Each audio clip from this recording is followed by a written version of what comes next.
जय श्री राम।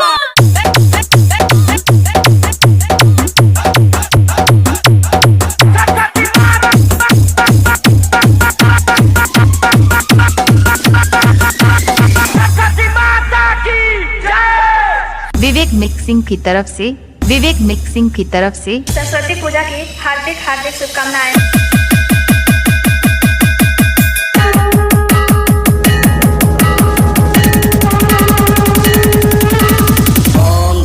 सरस्वती माता इतना बढ़िया गाता लेकिन कुछ नहीं आता। सरस्वती माता की जय। पुलिया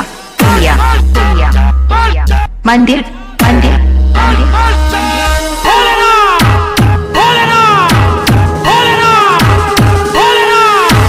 उठाइए दोनों हाथ और हो जाइए नाचने के लिए तैयार।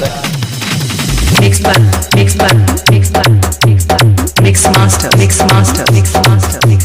विवेक बाबू उठाइए दोनों हाथ और प्रेम से बोलिएगा सरस्वती माता की जय।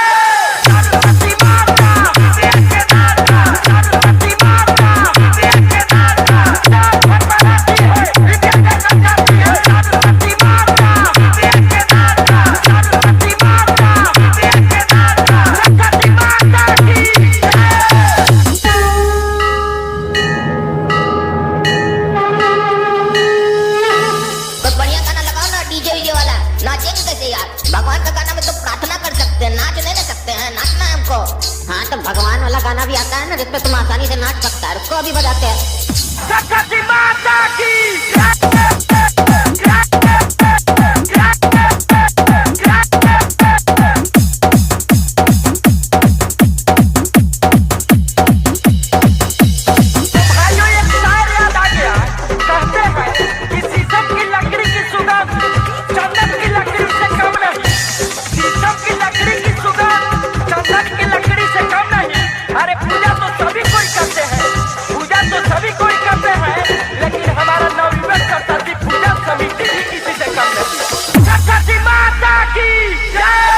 पुलिया मंदिर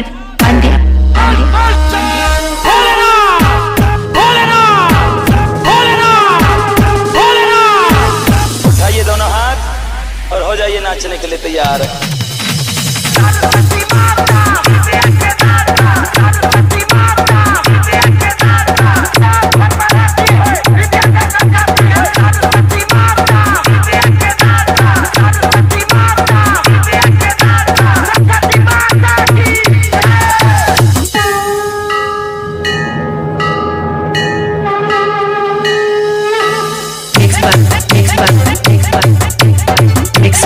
मिक्स मास्टर विवेक बाबू